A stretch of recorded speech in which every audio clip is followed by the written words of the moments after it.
and Nick.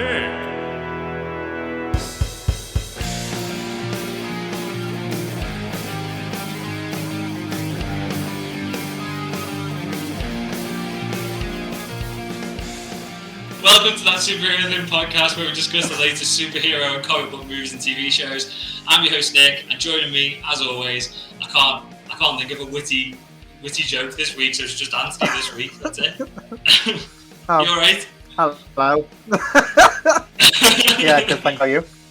Was that a little bit of was it a bit of an anticlimax there, Anthony? Sorry. Were you expecting like a really good joke? Yeah.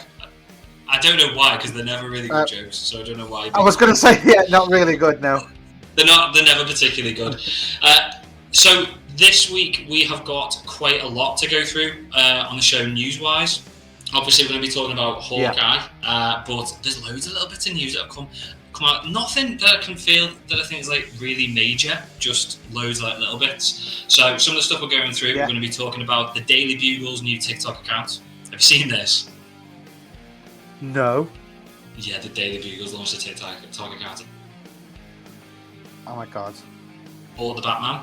Keanu Reeves has expressed his thoughts, shall we say, on joining the MCU one day. And there's been an announcement about a brand new Power Rangers reboot. So that'll be quite interesting as well. We're then going to be giving you our full review of Hawkeye episodes 1 and 2 before discussing your thoughts and theories on this week's Pod Fans Assemble.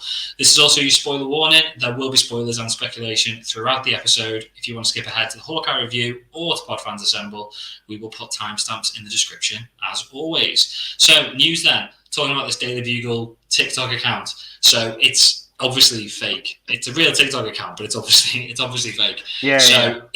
It's basically Betty Brant from the Spider-Man movies, played by Angry Rice, and she's the new intern at the Daily Bugle. And she's basically been her job is to run the TikTok account. So they've only released 2 TikToks so far. So one of them is basically her explaining the fact that she's the new host of the Daily Bugle TikTok. And then there's another one, which is like, I'm not on TikTok anymore, but it's the tell us you hate Spider-Man without telling us you hate Spider-Man sort of thing. And then Betty Brant comes on and she's like, yeah, but I know Peter Parker. He's my friend. And then they cut her off. And then JJ comes on and he's like, he's a spider menace and all that sort of stuff. So I'm guessing that they're just going to release constant TikToks. So they've been out 2 days and they've released 2 so far. So I'm guessing we're just going to have more of Betty Brant and more of JJ right up until the release. It's weird, isn't it? Because there's another bit of news that I was going to go through. I did it at the end of the notes, but we'll go through it now. We've gone months and months and months with no posters, no footage, or hardly any footage or anything like that of Spider-Man. It's all come through really last minute, and now it's just constant. It's like there's a new poster coming out every single day. Every time I go on Twitter, there's like a new official poster has been released. This new official poster has been released, and then every time I go on YouTube, there's another clip of the movie, and then now they've brought out this TikTok, so they are proper hammering the marketing now. Hammering it. Completely. So some of the posters, there's one poster which I think I sent you a picture of before. There's the poster's got a really good shot of Electro on it, and it's also got a really good picture of Willem Dafoe's Goblin, or the new costume, the comic accurate costume. It's definitely Willem Dafoe then, isn't it? It's blatantly him in that picture. Oh, 100%. Yeah, it looks like he's been de-aged a bit, but it's still him. Yeah. Sorry. I suppose they're going to have to de-age him a little bit, aren't they? Because he's supposed to be 20 years younger. I was going to say, well, they did the same with Doc Ock and stuff, so it didn't smooth there, but no. Have you seen the clip as well of him and Doctor Strange talking to Doc Ock when he's been like locked up? Yeah, it's Doctor Strange. Doctor Strange basically says, do you know Peter Parker? And he says yes, and he's like, is this Peter Parker? Is this Peter Parker you know? He's like, no, pointing to Tom Holland's Peter Parker. So it's basically just confirming that there's a multiverse, basically. Not that we didn't already know that, but it's just pushing more on that. I just hope we don't get too much of too many clips of the movie release. I know it's a long movie and there's only like 10-second clips coming out here. I'm at the point now where I just don't want to see anything more. Yeah, no, I don't want to know anymore. Neither do I. And again, this isn't like confirmation, I suppose, but something else that I saw today is there's you know what loot boxes are? No. So it's basically loot boxes. Yeah. So sorry, yeah. So you basically like pay £15 a month and you get like a random box full of stuff. So there's one going called Bark Box. And basically this month it's got a Spider-Man poster in it, or like little bits of Spider-Man merchandise and promo material. And one of them is basically just a picture of it's just a poster really. And in the back, it's basically Tom Holland Spider-Man, and in the background there's like loads of newspaper clippings and like ripped newspaper clippings from like the Daily Bugle and stuff. And in one of the newspaper clippings, you can just see the top of Tobey Maguire's Spider-Man's head. So it's definitely not Tom Holland's. It's the suit. It's got the raised webbing and everything. So that is like the first. Now that still doesn't confirm they're going to be in it. We know that we're visiting their universe, or they're visiting this universe, suppose, because we've got Doc Ock and Green Goblin. But it's the first bit of marketing material or promo material where we've seen another one of the Spider-Men.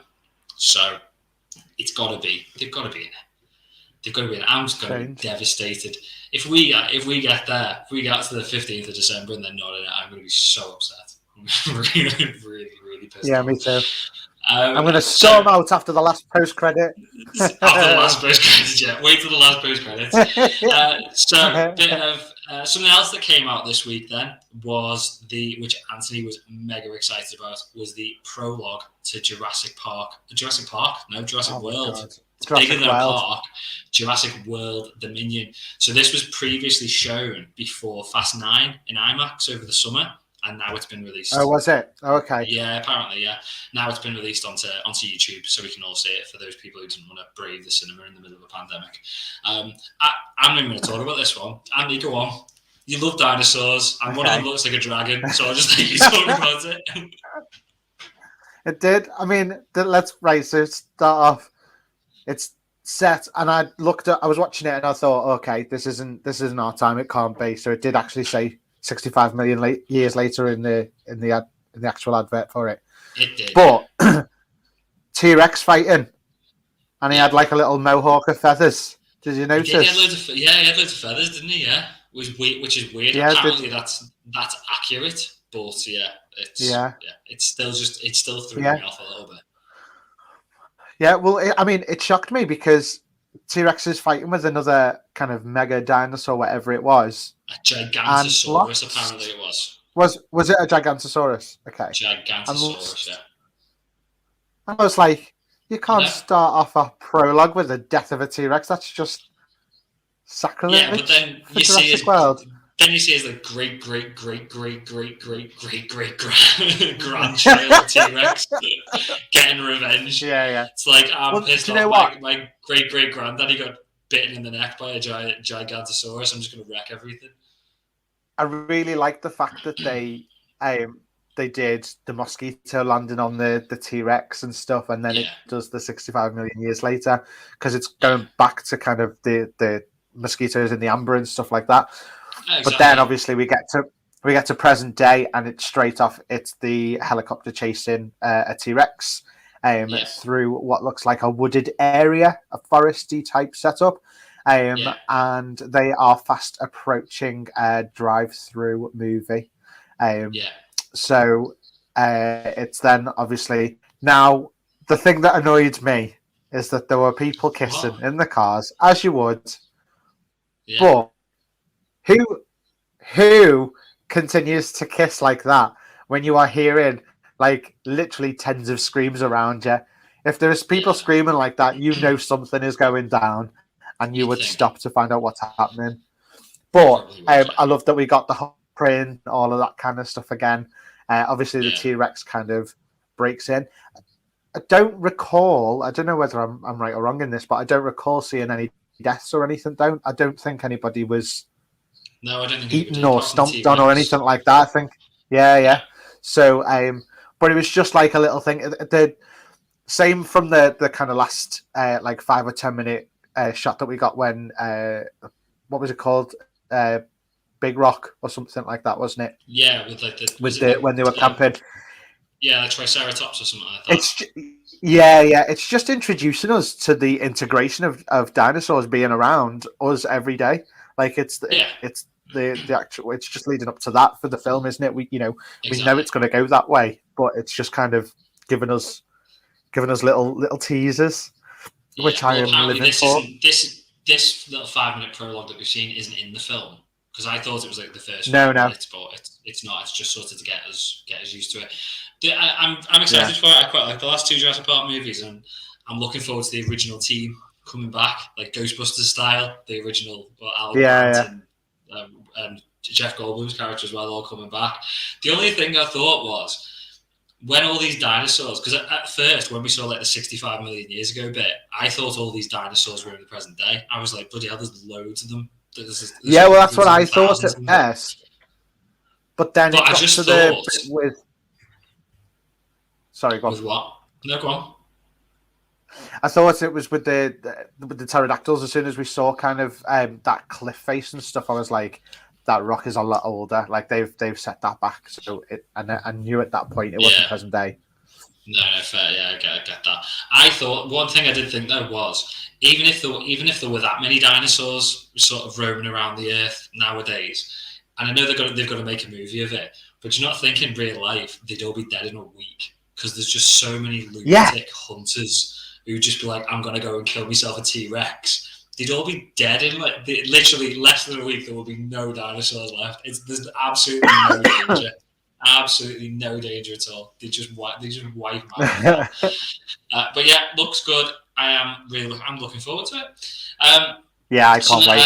and another one. Then we've not really got many more Marvel news, so we're just going to crack on with the rest of it. So onto DC. So a full length synopsis for the Batman has been released this week because obviously we're not far off that. I'll read through it really quick. Basically, it says 2 years of stalking the streets as the Batman. Striking fear into the hearts of criminals has led Bruce Wayne deep into the shadows of Gotham City with only a few trusted allies, Alfred and James Gordon, amongst the city's corrupt network of officials and high-profile figures. The lone vigilante has established himself as the sole embodiment of vengeance amongst his fellow citizens. Now, this is the interesting bit where people are reading into this now. It says, when a killer targets Gotham's elite with a series of sadistic machinations, a trail of cryptic clues sends the world's greatest detective, on an investigation into the underworld, where he encounters such characters as Selina Kyle, Oswald Cobblepot, Carmine Falcone, and Edward Nashton, aka the Riddler. And then it goes on about solving mysteries and stuff like that. But it doesn't make it sound like Riddler is the one who's targeting Gotham's elite. It makes it sound like he's going to meet the Riddler along the way, if you get what I mean. It makes it out, in my opinion, that Catwoman and the Penguin and the Riddler are going to be side villains, and maybe there's somebody else there who's sort of not like running the show, but there's a bigger bad. Now, there's been rumours over the last. Go on, what do you say?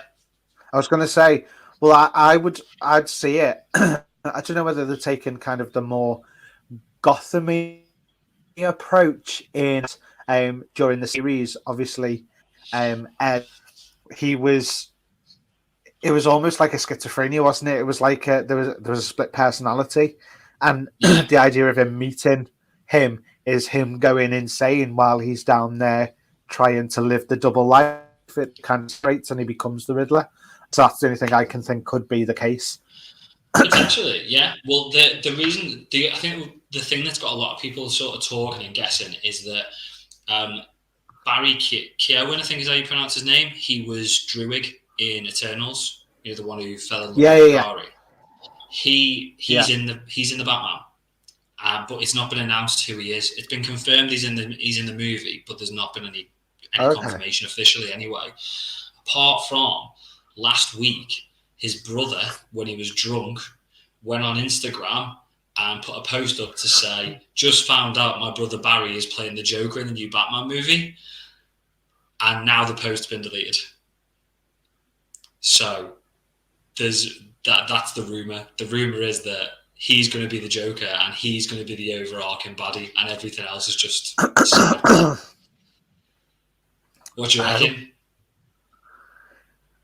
I mean, if that's right, I'll be made up, or I'll be gutted that I found out beforehand. Yeah. Sorry, I've just ruined. But no, but at the same time, I'm kind of like, Joker's been getting done to death.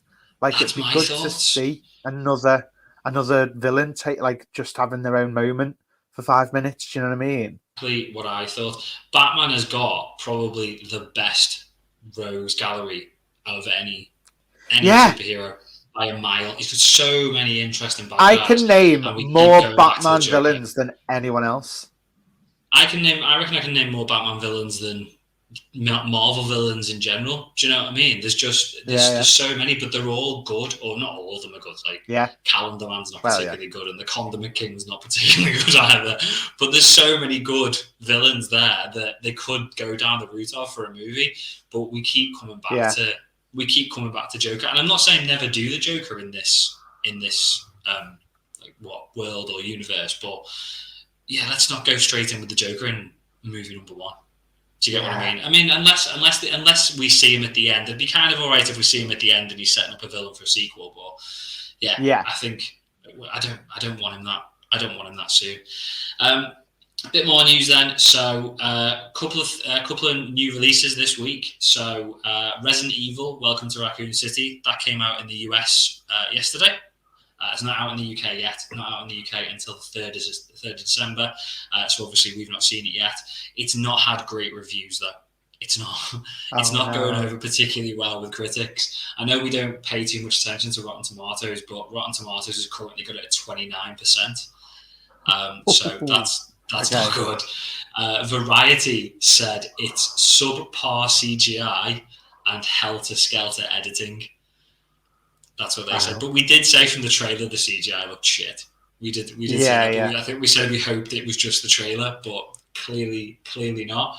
Apparently the pacing's really... I think I said, didn't I say, is this coming out on PlayStation 2? yeah, because it looked like it. I think everybody has said that the pacing's really poor on it as well, which seems to be a running trend with everything at the moment. The thing is, though, it's only an hour and 40 minutes, the movie, and it basically fits in the story of the first 2 computer games. So you've got 2 games broken down to an hour and 40 minutes. So apparently it just feels really, really rushed. So yeah, not particularly looking forward to that now. We'll give it a go. If you want us to cover it in the podcast, let us know on Twitter, socials. Something else that came out this week, which must have been a secret because the marketing's been piss poor, is the new Masters of the Universe Revelations Part 2. That dropped on the 23rd. Yeah, that came out they just dropped on it. Tuesday. Well, I found out because I got an email. What, from Netflix? From Netflix says we've got something you might be interested in. I forgot. I didn't get anything like that. I was scrolling through Netflix the other day because working from home, and I just saw it there, and I was like, I completely forgot that was coming out. I think we got one trailer and we got a poster like weeks and weeks ago. Yeah, but I think it's a bit disappointing because the first series I thought was really good, but I know it had a really mixed response, didn't it? So I'm wondering whether Netflix are just thinking we're not going to bother. We'll put it out, but we're not going to bother hyping. Don't spend the money. Yeah. I just think it could have been marketed so much better, and I also think that the biggest issue is they dropped it the day before Hawkeye came out. And look at Disney's marketing for Hawkeye. We've had so many posters. We've had like Spider-Man, so many clips, so many trailers. You go on Twitter, you just can't. You're literally falling over Hawkeye clips and pictures. Yeah. So they should have just left it to the new year. I don't think anyone was sat there going, "Oh, I'm desperate for the new He-Man series to come out." They should have just left it. Again, though, listeners, if you want us to cover it, because we covered the first series, I haven't watched any of it yet because I forgot. Because I forgot it was coming out, and I realised it was here the day that we were watching Hawkeye. But again, if you want us to cover it, let us know. Keeping on Netflix, then, we mentioned it at the start of the episode. There's been an announcement about a new Power Rangers project coming to Netflix. So I think Hasbro bought Power Rangers from Saban a couple of years ago now, and apparently Entertainment One, which is a film group, they bought Hasbro last year for $4 billion, but that was kept really quiet as well, not like when Disney bought Lucasfilm or anything. They've done a deal with Netflix and it's basically rebooting Power Rangers. They've said it's not just one show. It's going to be a number of shows followed by a number of films and by a number of kids shows as well. Which the fact that they're separating that kids element makes me think that this is going to be rebooted maybe for an older audience, which will be good because particularly if they go down the stuff that we used to watch when we were kids and they make it a little bit more grown up. When you look at the fan-made one, you know, the one with Dawson's Creek in, like with that Dawson's was Creek, the whole of the creek. you know what I mean? I just can't remember his name. James Van Der Beek. Oh, that's him. That's the fella. That's him. And what's her name from Battlestar Galactica was in it as well, wasn't she? She was the Pink Ranger. Sackhoff, is it? If I remember rightly. Yes, that's it. I've never watched Battlestar. But yeah. So and like that was just phenomenal. The total darker tone and everything to it was just perfect, and I absolutely loved it. So something like that, I'd welcome with open arms, if I'm honest. Yeah, and there's no reason. I can see them probably going down maybe for the kids stuff, like a bit of an animated route. So similar to how you've got the Spider-Man animated shows on Disney Plus, have that for the kids, and then have the Power Rangers series being like a 12A. So it's suitable for older audiences. I'm really excited about that, though. I grew up with Power Rangers, the original Mighty Morphin Power Rangers. I absolutely loved it, but as you get older, you can't. I've still got the Ivan News one on DVD. I haven't. I've probably got it somewhere, to be fair. But we'll have to do a bad movie review, maybe of Power Rangers. Oh my god! It's not that bad. Do you know, genuinely, I was petrified of Ivan News when I was a kid. I remember watching that and absolutely shitting my honestly, I thought he was the most horrible, vile person I'd ever seen in my life, and he freaked me out. All right. Honestly. Not impressed by Ivan News at all. But I loved it as well. Like, I was petrified, but I couldn't get enough of it. Do you know what I mean? There was that kind of thing. Good. I'd like it if they could, and not everything needs to be rebooted, but a part of me, where if they're going to reboot this, wants them to go back to those characters, rebooted versions of those characters, or variants of that character. Because I think I'm sure in like the comics or if there's something called like Shattered Grid or Shattered Dimensions in Power Rangers in the comic side of things, and they all cross over. Yeah. So and they are from alternate dimensions. So it is like variants. So it would be good to see the characters that we knew when we were kids for a more adult audience, rather than starting the whole thing again with like a different power set and stuff like that. But I am looking forward to more news on that, as I'm sure it'll be coming out pretty that'll be soon. cool. I said we didn't have any more Marvel news. We kind of do a little bit. Keanu Reeves was doing some interviews this week, getting prepped for the Matrix, the Matrix movie that's out on the 22nd.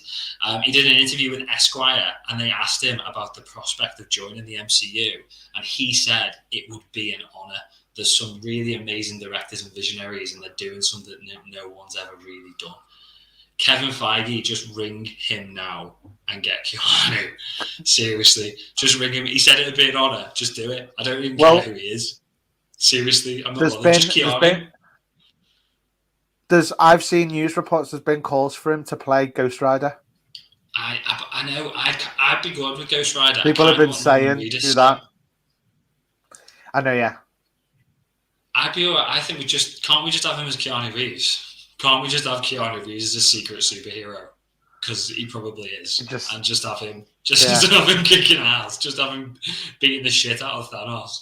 Or not even just talking him down. I can't imagine Keanu Reeves fighting him. I can just imagine if anyone's going to be able to talk down Thanos, it'd be I would love a scene where Thanos accidentally kills Keanu's dog. Keanu's just like... You're dead now. It'd be so funny. He said though, in the same interview, that he'd love to play Constantine again in the DC universe. Oh really? So he's playing it. I loved Constantine. It's such a good movie. And I don't think people hate it. It just didn't do particularly well at the box office. No, I know. But I thought everyone was brilliant in it. Tilda Swinton as Gabriel, amazing. Yes. And Rachel I Weisz. can't remember his name. Lucifer. The one that was phenomenal. Oh, I know what you mean, from Prison Break. Yeah, he played John in Prison Break, didn't he? Yeah, he was only in it for like the last 2 minutes, wasn't he? But he was dead good in it. He played it so well.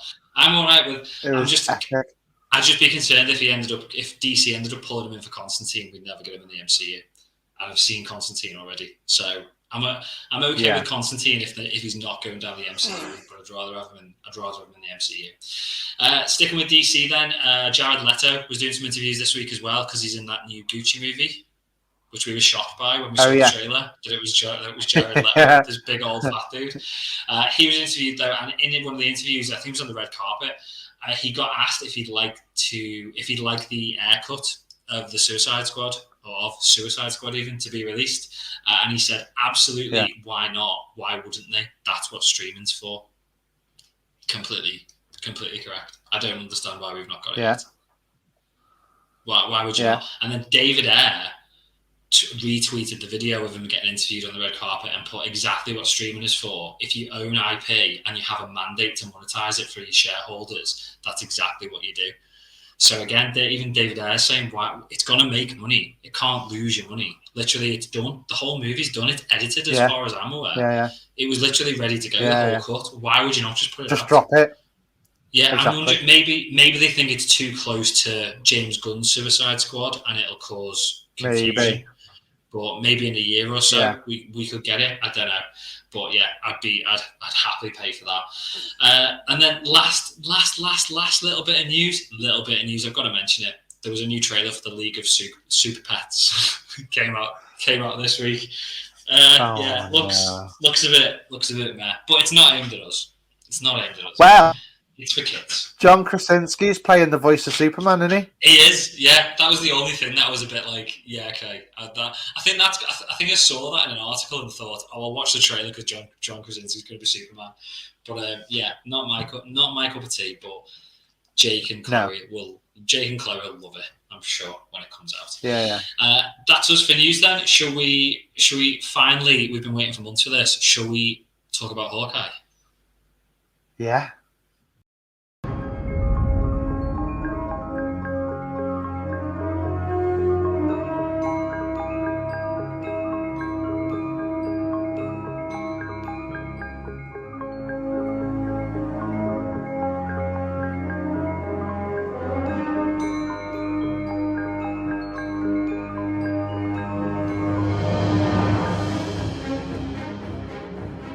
It's weird that it's come round already. It is weird that it's come round already. I don't know. It feels quick, but it feels like I've been waiting for ages. We're going to go straight into spoilers. We're not going to do like a non-spoiler review. Or anything like that. And also, we're not going to separate them. We're not going to break down episode 1 and then episode 2. We're just going to talk about what we liked, what we didn't like. So we did have 2 episodes. So it was Never Meet Your Heroes was episode 1, and then Hide and Seek was episode 2. I really enjoyed it. I was expecting it to be good, but I just thought it was funny all the way through. There was enough action. Maybe episode 1 was a little bit slow, but I think it was establishing the characters, wasn't it? And I think that's why they released episode 1 and 2 together. Yeah, 100%, and it was the right move.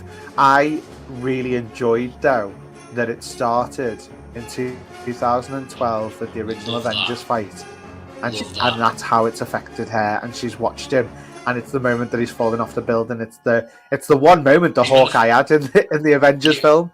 Like exactly, yeah.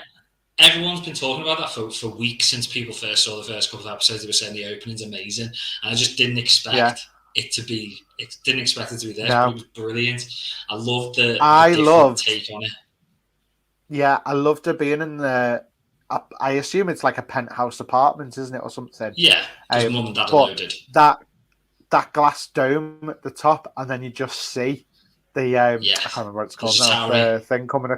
The Chitauri coming across the top of the glass and stuff. I was just like, this is going to be amazing, and I just loved every second of it. Do you know what the only thing was though? It made me feel really old. Yeah, The fact that she was a child and now that she was a she's child and now she's an adult. Now she's 22 and she's an adult and she's a yeah. superhero. And I can remember going the pictures 3 weeks ago to watch Avengers, or what felt like 3 weeks ago to watch Avengers. And there's this little kid now who's Haley Steinfeld. Yeah, I loved it, but at the end of it, I was just like, no, it can't be. It can't have been that long ago.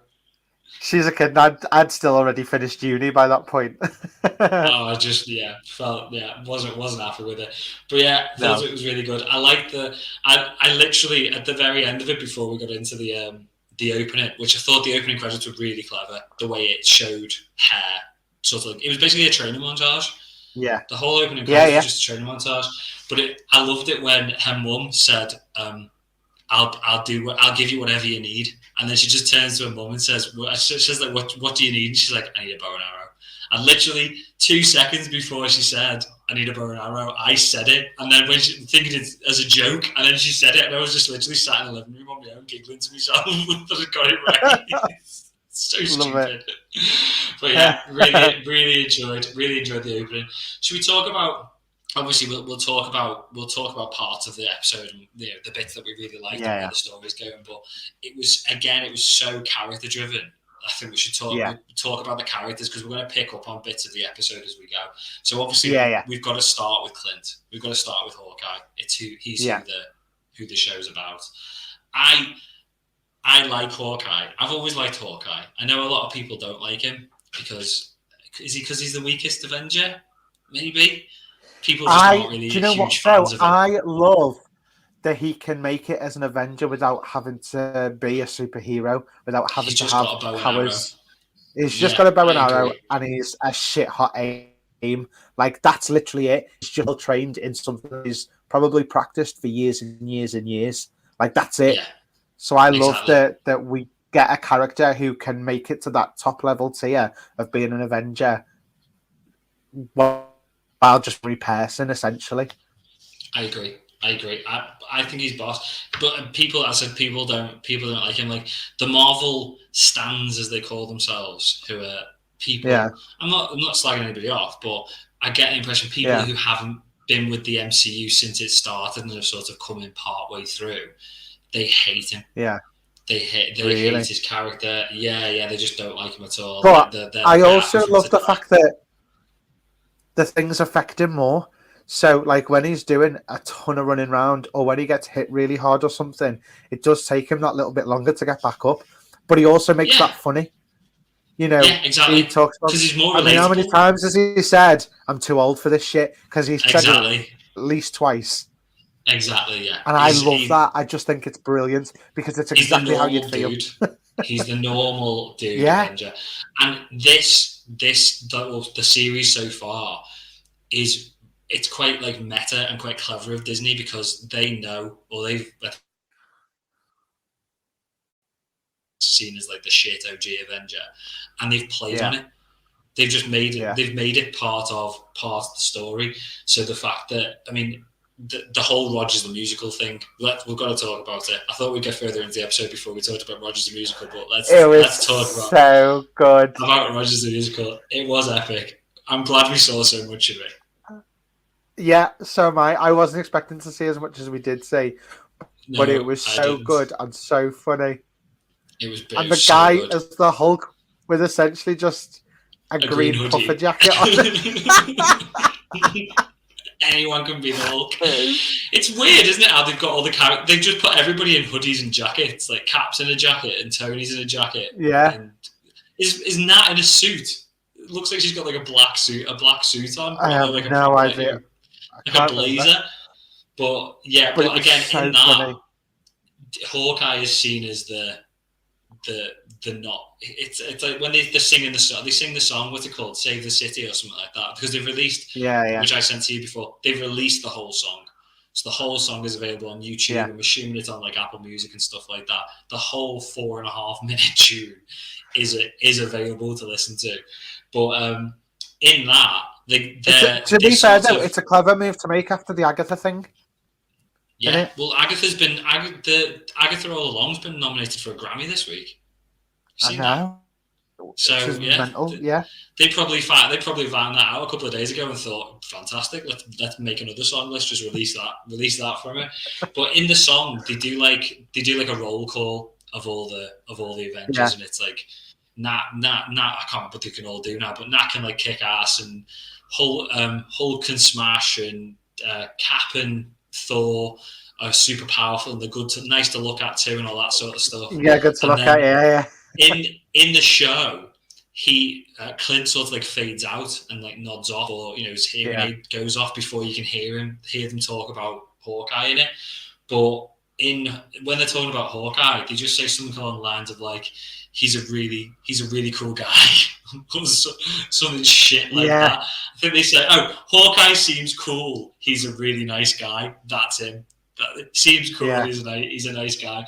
I just think, poor Hawkeye. And then in the shots, there's a couple of photos that have been released, and one of them's got them all like posing. And when Cap's got a shield up like this, he's covering Hawkeye's face, and he's having to like peek around the side of it like that so that he can be in the photo. So he's just proper like. That's really sad. Pushed to the side, yeah.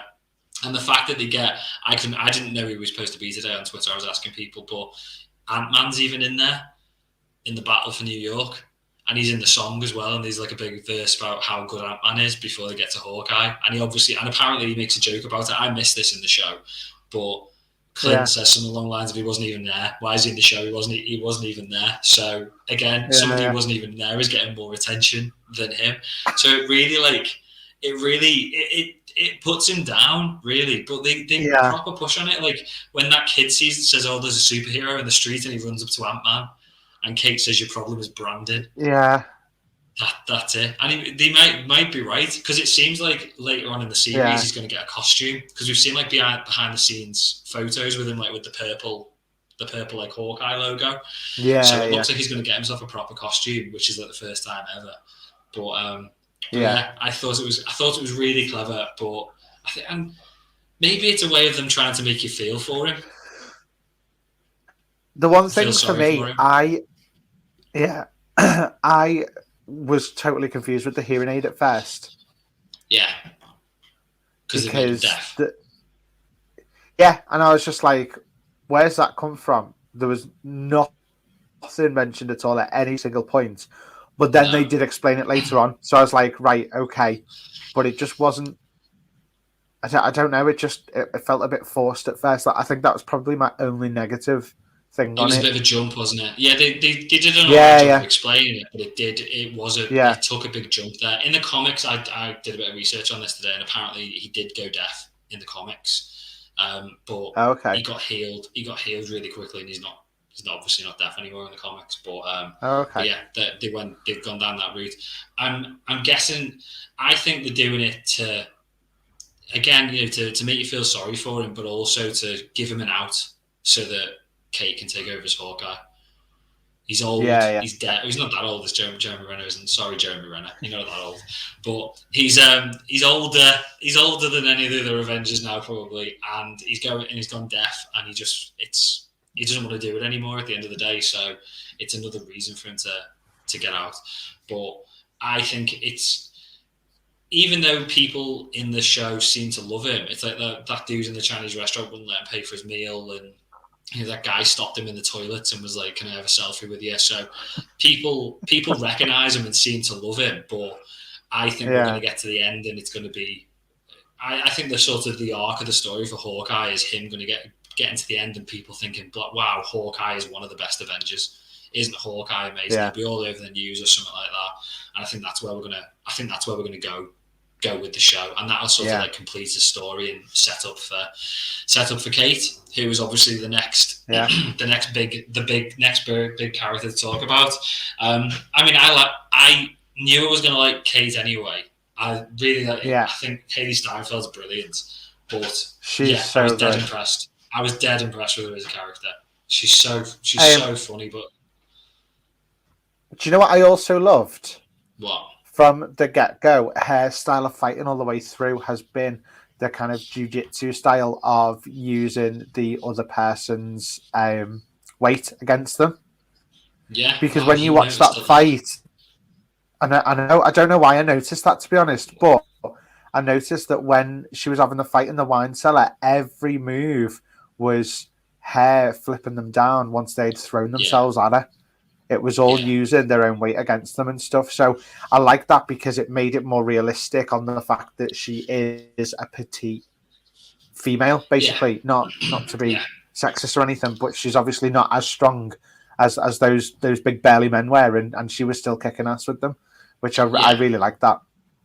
I mean, it made sense to a degree as well, the fact that she can kick ass because, and again from like the opening montage, it explains the fact that she, or tries to explain the fact that she's obviously trained like all her life because she wants to be a hero and she's anything like this to happen, because obviously she's lost her dad, hasn't she? And that's what spurs her on to be like a wannabe Avenger, I suppose. But I think they did a good job of explaining that rather than her just randomly being amazing and getting trained by Hawkeye in like 2 weeks to be like an expert archer and being able to kick people's ass. They've gone down.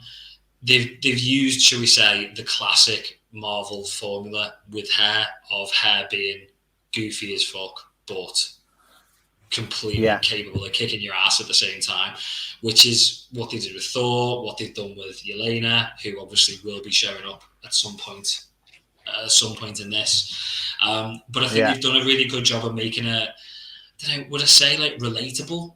I mean, even though she's like absolutely loaded, the fact that she doesn't want to be loaded. Do you get what I mean? It's like she's not just sitting there like a little rich kid. She's trying to live a bit more realistically. So they've done a good job of sort of bringing her a bit down to earth, but it still explains everything. Like the fact that she's got all this tech and she's able to track Clint and she can track people on her mobile phone again because her mum runs this security firm. It explains it. It makes sense rather than just being this super duper, like Peter Parker. Do you get what I mean? Like Peter Parker 15, you can build like web shooters and all that sort of stuff. You've not got another child genius here. You've just got someone who works hard and is rich. So it's like a Batman to a degree, isn't it? Do you know what I mean? Just not been doing it as long and probably nowhere near as rich. I can't wait to see her interactions with Yelena. Because obviously Elena's coming because she's after Hawkeye. That's going to be that's going to be amazing. I hope she's in it for more than just 5 minutes as well, because those two together is going to be so good. I think they'll hate each other at first, like despise each other, and then it's going to be quite interesting seeing them, I would guess, become best friends over the course of the series, maybe, or just at least like a mutual respect for each other.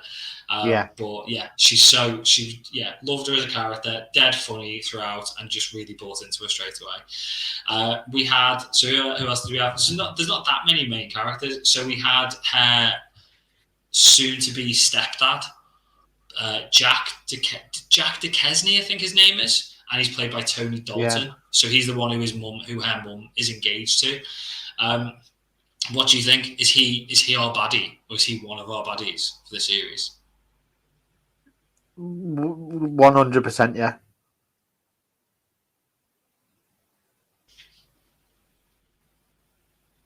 I think I classed them. Sorry, it's all right. Do you reckon he's 100% one of the baddies? Yeah, definitely. I think that I don't think he's like a good guy, and I don't think he's completely what's the word, innocent. But there's theories going around that he's a bit of a red herring, and he might not be the big bad. I don't think he's the big bad. I don't think he's the big bad, but I don't. You just think he's bad. Yeah, I don't know whether it might be a setup for later or something like that, because he's like already weaseled into the family, basically. Yeah, but I don't know. Need the money, does he? He's loaded. Oh no, he doesn't. No, not money, doesn't he? Because his uncle said. I don't know whether it's necessarily for the money. I don't know whether it's for the security firm. Yeah, it could be. Yeah. I mean, he's definitely, because knowledge is power, and if you've got a way to watch everybody, yeah, I didn't even think of that. Yeah, he's shady as anything. He's definitely hiding something. He is a character from the comics, In the comics, Okay. he is the character Jack Duquesne, but he's a villain. He's a villain called Swordsman, which makes sense from what we've seen in the series because he robbed the Ronin sword and he's an expert. He's an expert at fencing. I But loved in the the fencing comics, scene, by the way. so good, so good. That moment It at was the end when she went brilliant. for his face, when she went to stab him in the Yeah. face, he just flicked the sword out around in like 2 seconds. So good. But Yeah. in the comics, he trained Hawkeye. So he was like Hawkeye was like Oh, his really? protege in the comics, and then he turned bad. It's been, I know we're only 2 episodes in. It's being heavily implied from the end of the second episode as well that he's the one who killed Armand the Third, who's played by Simon Callow, which is his uncle in the show, but in the comics it was his dad. So Armand was his dad in the comics. Are you completely on board with the fact that he killed? Yeah. Do you think it was him? I've got no doubt. Yeah, 100%. You've got no doubt. Right, okay. It's not my theory. I've read into this, but this is where we're going. So, wait, the theory is it wasn't him, and it was the next character, Eleanor Bishop, played by Vera Farmiga. So, who's Kate's mum? Ooh. So that's where the theories are going. That it's all her. So she's there's something off about her. There's something not quite right with her. About her mum?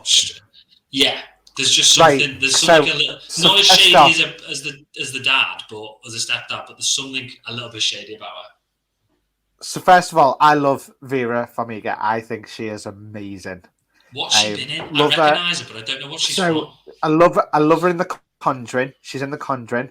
She also played Norman Bates' mum in Bates Motel. Oh yeah, and that's what I recognise her from. Yeah. So straight when I saw her, I see Bates Motel, and she was a nutcase in that. To be fair, was she? And she had a very, very dark side to her. Yeah. And I love that about her, but I can't shake it when I see her now. So part of like, yeah, is she? Is she? Is there something more to her? I can't recall seeing her in anything. I know her face, but I can't recall seeing her in anything. But I just thought there's something shady a little bit about her. So I think she knows what she's doing with Jack. I think he thinks he's getting one up over her, but I think she's playing a game too. And what she's got him to kill Armand for some reason because I don't know whether she's got him to kill. I'm not even talking about the murder or anything as of yet. I just think that whatever's happening, I think she knows he's playing a game, and so she's playing a game in return. And I think she owns a security firm. She'll be able to see everything he's doing, won't she? Really? Well, that's what I'm thinking. I don't know, but I think it's I think that could become quite an interesting storyline. To be fair. So things that I picked up on, again, this isn't all me. I should just take the credit for this. Yeah, this is all me. I figured all this out myself. But so she was obviously Armand is the one who got killed, and she was having. I know obviously Jack was having an argument with him, but she was having a massive argument with him as well, and he was threatening her. And then he's ended up dead, which is obviously going to do her a lot of favors. But the other thing is, let's go back to 2012. So the start of the series, this very start of the first episode. So she was having a blazing row with Kate's dad. And the gist of the row, I mean, I must have missed a little bit, but I thought the gist of the row was that Kate's dad was the one with all the money and he'd never really known any hard times. And he wanted to basically pack it all in and move. And they were saying, like, she was saying to Kate, we don't have to move if you don't want to move. And maybe all the money, maybe he was basically going to pack it all in and leave the money, leave the family business or whatever. And then the attack happened, which obviously she didn't orchestrate. I don't think anyway. Yeah. But she hasn't orchestrated everything. But when the Chitauri attacked the building and the side of it blew up, and Kate ran down to the office, which is where I think she thought her dad was. It took ages for anybody. It took ages for anybody to come. her mum and her dad weren't answering, and her mum wasn't injured or anything like that from what we can see. So the theory is, did Kate's mum kill her dad and use the Chitauri attack as an excuse for him to die? Has she thought, I don't want to move. Bit of a Loki opportunist situation. Yeah. But looking at that and the fact that now our man's been killed, it sort of all slots into place. Whether we're right or not, I don't know. But it seemed it wouldn't surprise me if that's where we ended up going with it. But I think there's going to be be a lot more. There's going to be a lot more to her than meets the eye. Next character then. Not really a character, but a group of characters, shall we say? The Tracksuit Mafia. So the first sort of set of baddies that we've seen, they're so good. I want a Tracksuit Mafia spin-off. Shit baddies, aren't they? But they are hilarious. They're so good. They're completely useless. Like the one argument outside the apartment. What, when he got set on fire? Yeah. All that scene was hilarious. That was so good. And the bit where they're in the warehouse and Clint's like, I can see through the rag, and then he starts slagging off the warehouse. He's like, it's not very good in here. He's like, I put a lot of time and effort into this place, and he's having a pop at me. This is so good. Yeah. And the best line in the whole thing, in the whole 2 episodes, was when Kate fell through the roof. And then the big dude from the Tracksuit Mafia points at her and goes, "Bro, I found her." So good. Yeah.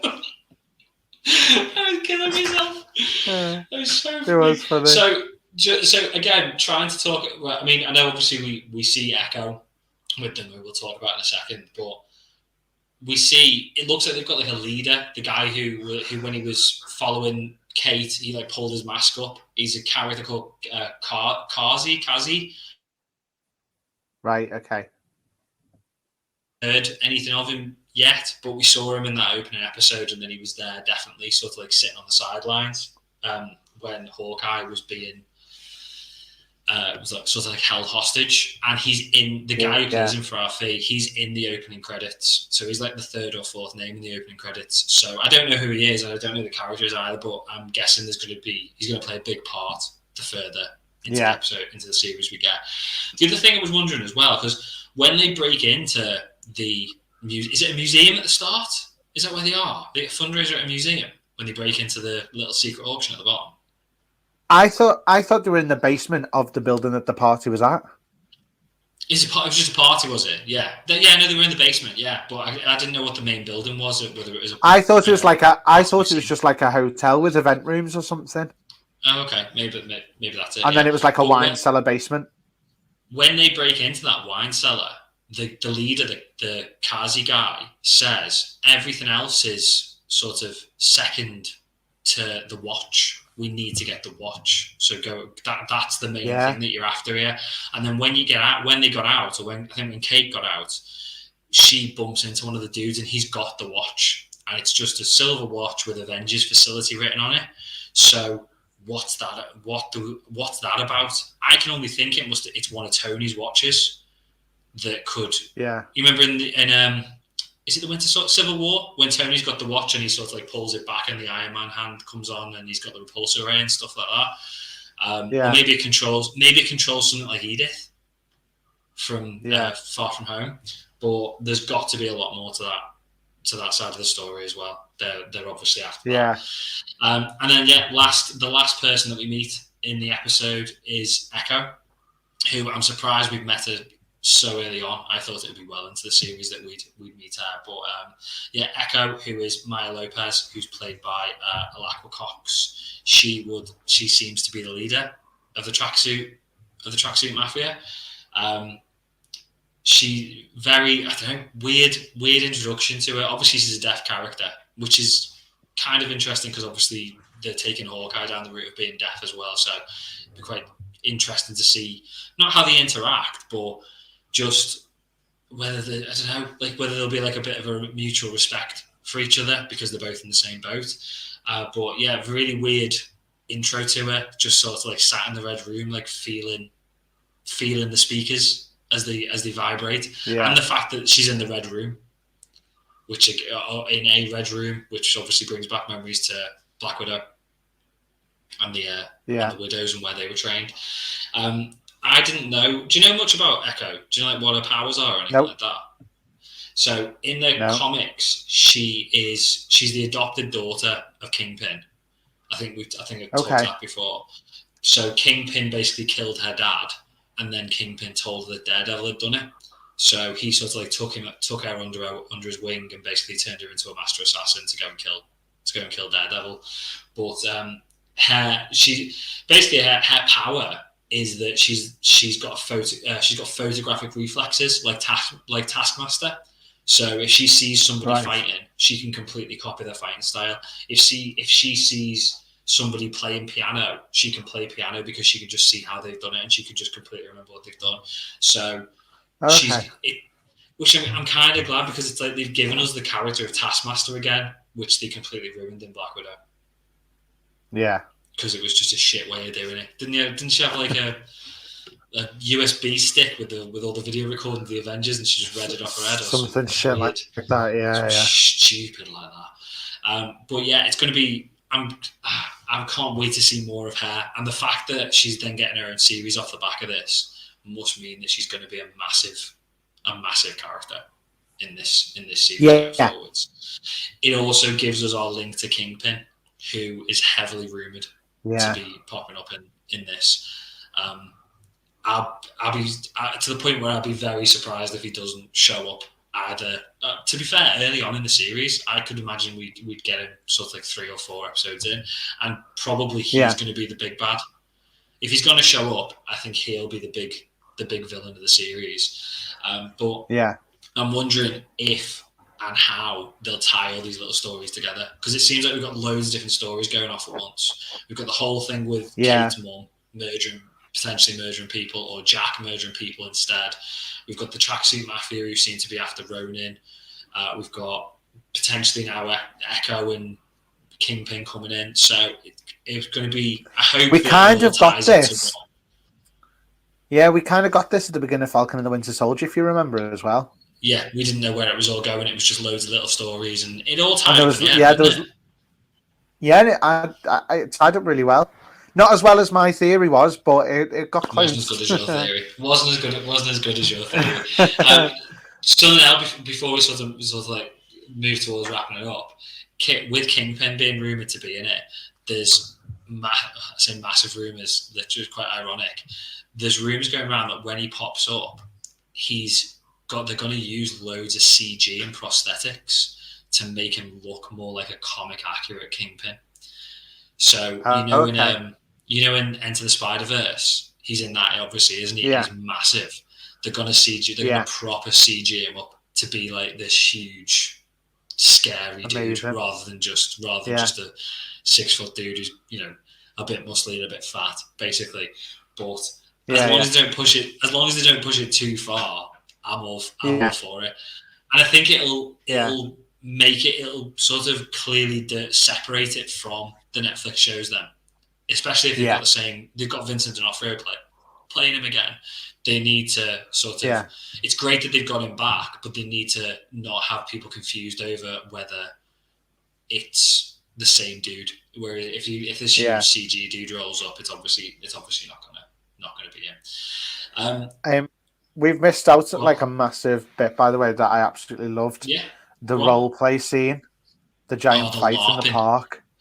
The LARPing, that was so good. When Clint's utter disbelief at what he's seeing was the funniest thing I've ever seen in my life. And then everyone trying to attack him, and the fact that they did it slow motion, like they slowed it down for him to be like beating them all, but it was just this pathetic foam sword fight. Like I just loved how much they took the mick with that. Funny, and but he looked like he was really enjoying it. Yeah, it was like for 1 second he's like rubbing his eyes and huffing, and then he's just like pew pew, and he's just kicking ass, and it just made me laugh so much.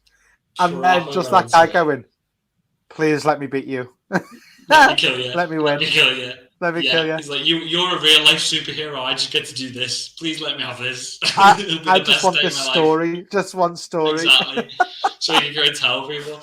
The other thing, something else. I was wondering whether he'd come back. Who? I was just going to say, I wondered whether he. Yeah, I don't know whether he might come back and not necessarily save the day, but do something that is really helpful to them when they're in a pickle. Just because of the fact that he made the point.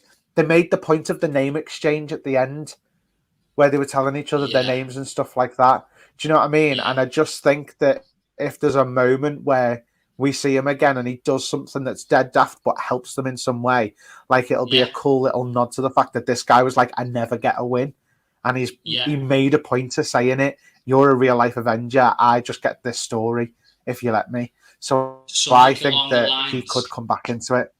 I think you're probably onto something there, and it'll be something along the lines of maybe Clint back in the Ronin suit, and he's being chased or something like that, and then all of a sudden there's hundreds of Ronins running around New York, and all LARPers have got Ronin gear on, and he's driving them to be a massive diversion so that they don't know which one's the real Ronin because there's tons of LARPers running around with foam swords. Something along those lines. It'd be like something like that would be amazing. It was so good, I'd be completely all for that. Something else that they mentioned as well is they mentioned the fact that they basically mentioned Avengers Tower. I think Kate said when they were in the shop. And he said about Tony selling it.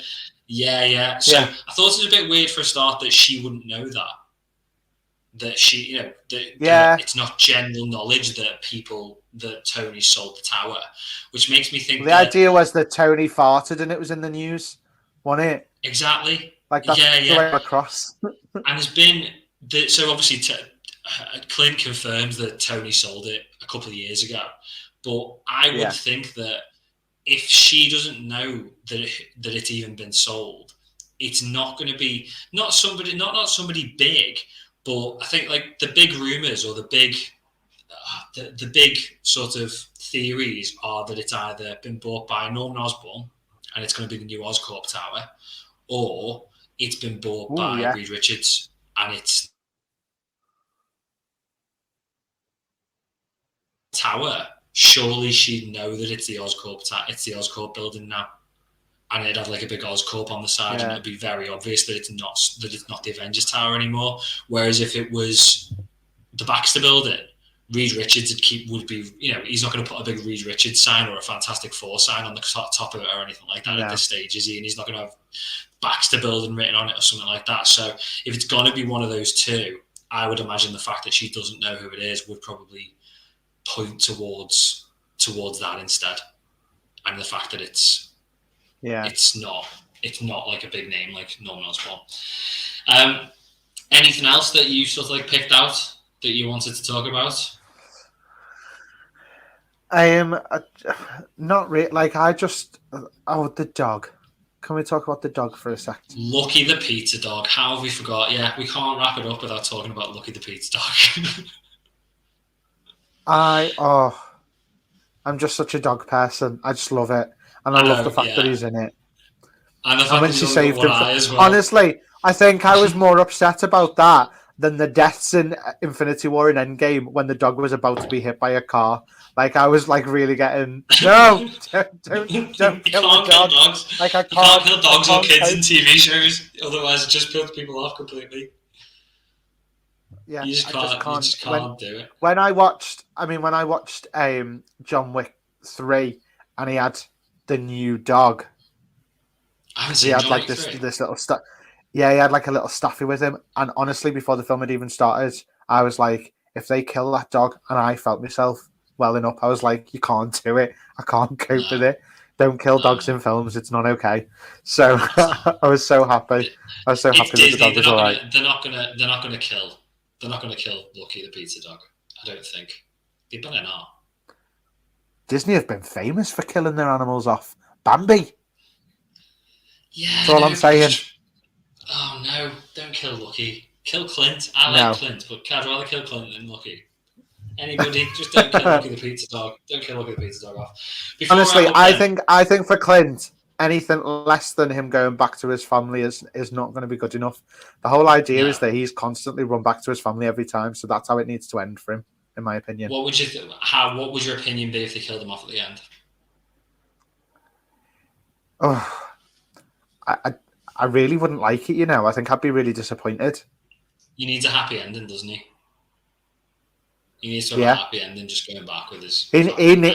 He needs to just kind of ride off into the sunset with them and just go to permanently going somewhere else forever, and they're just going to get on a beach and just enjoy family life, because he keeps missing things. And it's especially with this whole thing about him not being home for Christmas, and they played so big on the family disappearing at the beginning of Endgame and all of that kind of stuff. Like, his ending needs to be that he's finally able to just spend time with his family. I agree. Yeah, I'll be gutted if they can. I think this is probably going to be the last time we see Hawkeye, at least for a long time. But yeah, they need to give him a happy ending and have Kate taking over. Can't wait for episode 3. They need to release the whole thing. Yeah, same. It's gonna be a long break. I'm glad though. Do you know what? I'm glad they released episode 1 and 2 together, because when I got to the end of episode 1, and it just ended on that cliffhanger, I didn't think that was the end of the episode, and I was just like, thank God we've got another episode now, because if it just ended there, it would have been fuming. So well played, Disney. I'd rather have the whole thing, but definitely well played. Should we see what the listeners think? Should we do Podfans Assemble? Yeah.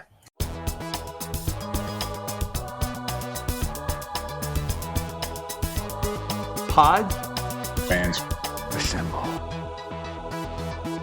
So we did a poll, as we always do. Yeah. Saying we want to know what you thought of the first 2 episodes of Hawkeye. 90% overwhelmingly loved it. Amazing. We only got 10% saying it was only okay, and we had our first 0% on hated it. That's amazing. Don't think we've had 0% yet, have we? No, I don't think. Did we have one episode of What If where nobody hated it, or did we? I think we had like a 3% where hardly anybody hated it. I think it was like a 3. Yeah. This is hands down gone down better than anything we've done a poll on recently. Yeah, well done, definitely. Well done, Marvel. Well done. I think it's because it's a bit different, Good shout. Because everything's been everything apart. I know even Cat Falcon Winter Soldier is a bit fantastical. Do you know what I mean? To a degree with all the super soldiers, but this is the first proper ground level thing we've had in a while, and I think people appreciate a little bit of change of pace.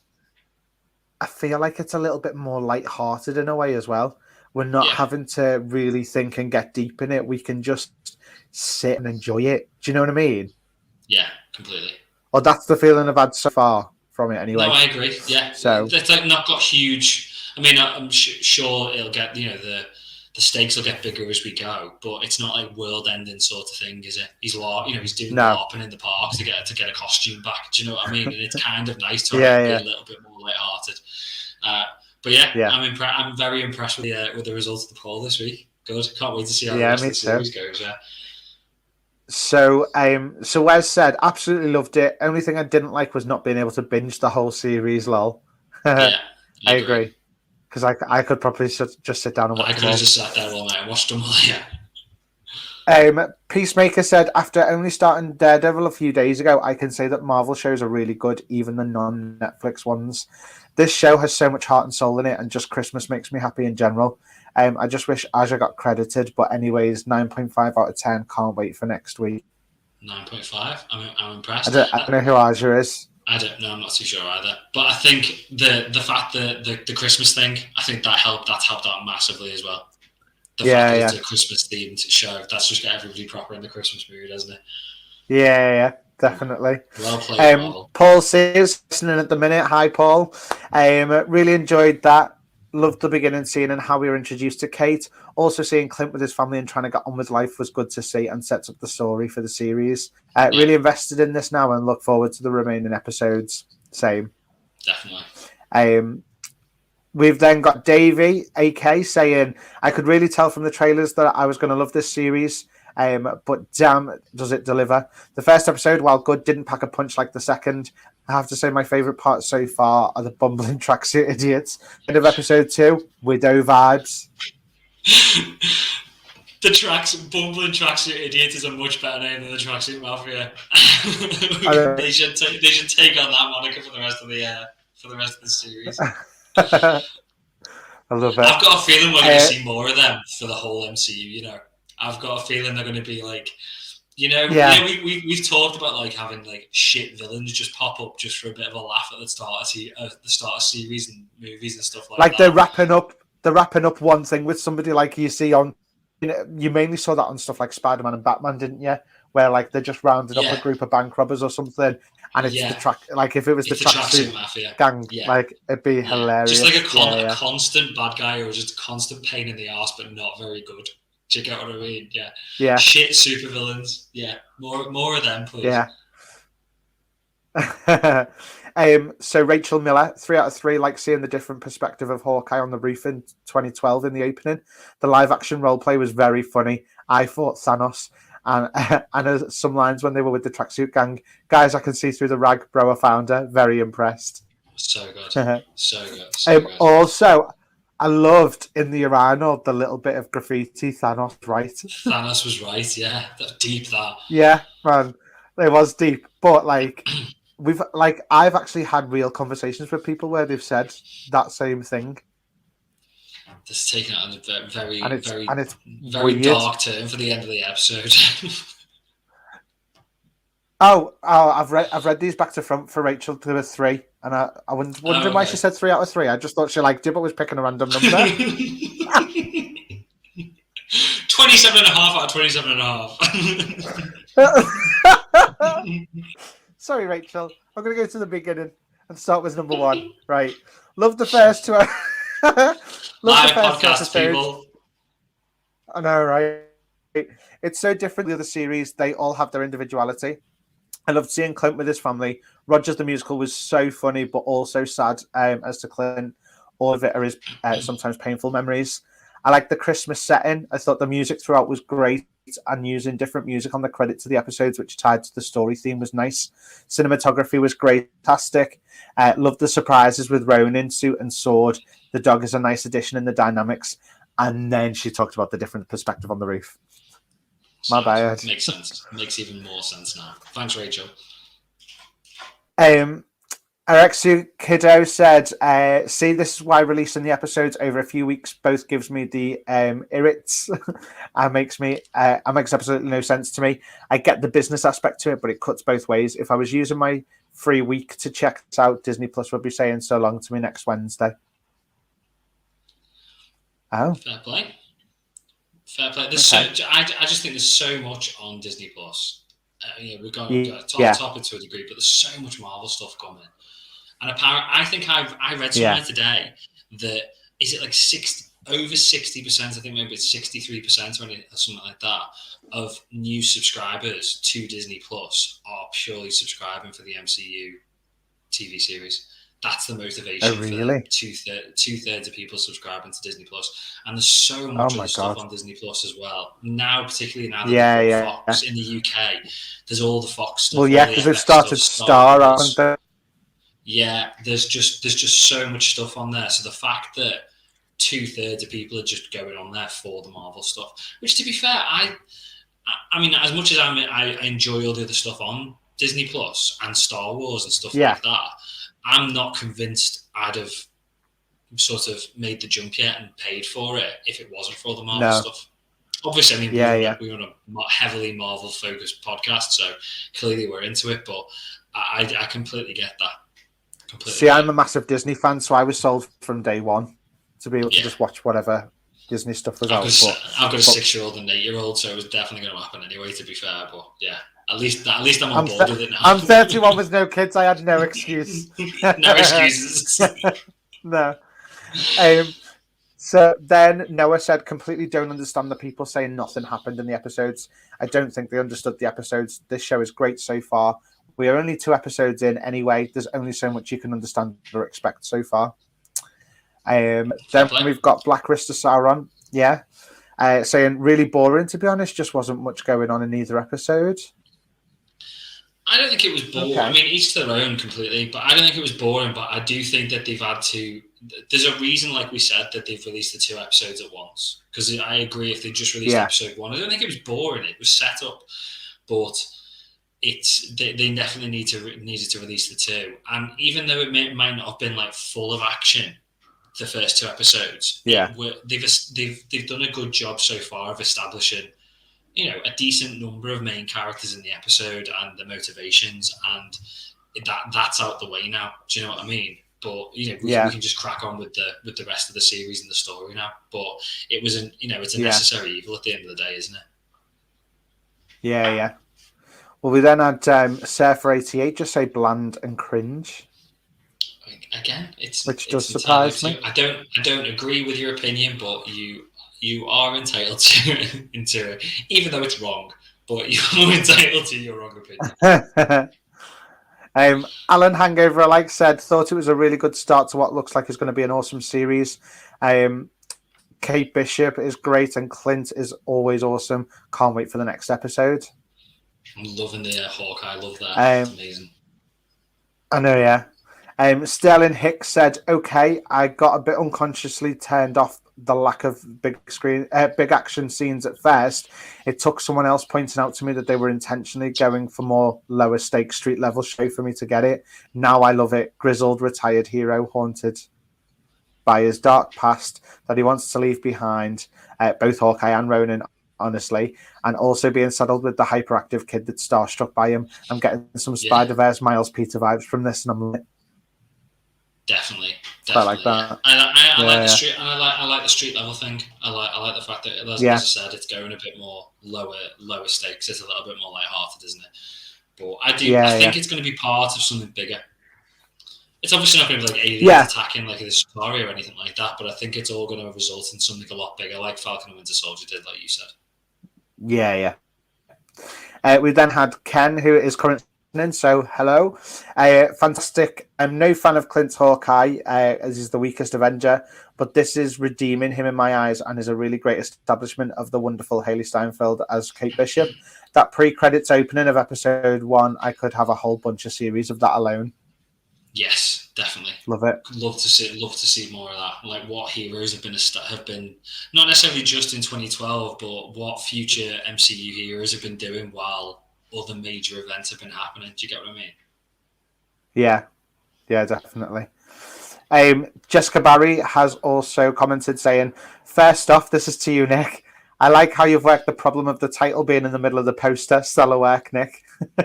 Amazing. Secondly, there wasn't enough Hawkeye in it for me. It was a slow start, but I think it'll be all go for the next 4 episodes now that the story's set up.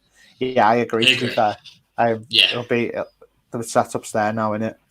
It was set up. H-Town Boss said, I thought it was kind of boring, but I did like the fact that Kate actually feels like a rookie, trying her hardest just to figure things out, which I like, and it's honestly kind of refreshing. Yeah, totally get it. Again, it is. Yeah, totally. So, and that's it. That's everybody. That's us. Brilliant. Thank you, everyone, for... I like the fact that we've got a series again, because we're going to get theories every week of where people think it again. It's going to start going the deeper we get into it. So I'm looking forward to that. Should we wrap up then? Yeah. Fantastic. Right. So thanks for checking out the show, and don't forget to come back next week for our review of Hawkeye episode 3. Oh, God, back to weekly episode. It's good, as I just said, but it's just going to take forever, and we're going to be sat on like a cliffhanger at the end of every episode. Make sure you subscribed on YouTube to see when the live show is going to air, or on your favorite podcast platform so you can listen as soon as it drops. You can find all our episodes at thatsuperherothing.com, along with links to all of our socials and the sign up page for our newsletter. If you've enjoyed the show, please drop us a like and subscribe on YouTube, or leave us a rating and review on Apple Podcasts. It really helps us get noticed, and it helps us get the show out to more people. So if you wouldn't mind doing that, that would be massively appreciated. Finally, patron shout-outs. So thanks to Geekinate, Kenneth, Keeper of the Sacred Flame, Stephanie, Richard, and Jessica for supporting the show. If you want to join those guys and help us out, then you can go to thatsuperherothing.com/Patreon or patreon.com/thatsuperherothing, and you can sign up for one of the tiers there. There's loads of content on there. bonus episodes, access to the Discord server. We've got a bonus episode dropping this weekend, which is me and Anthony talking about our visit to the Liverpool Comic Con. So that'll be interesting. Yeah. Some funny stuff in there, so look out for that dropping this weekend if you're one of the patrons. And also, we are doing our live watch party on Tuesday. Yeah, the 30th. Yeah. Tuesday the 30th. For our God level tier members, and we will be watching Spawn. So again, that one's going to be interesting. It can't be as bad as Howard the Duck. Yeah. I know we're proper pushing Howard the Duck, but God, it was awful, and we had to watch it. So I'm gonna milk it. It was so bad. It for everything it's worth. That won't be as bad, Spawn, hopefully. But yeah, so yeah, if you want to support us, do head over to that. That'd be brilliant. Other than that, though, I think that's us for this week. So it's back to the sitting and waiting. 7 days for the next little installment of MCU goodness. So yeah, thanks very much, guys, and we'll see you next week. Cheers, guys. Bye bye. Cheers. Bye.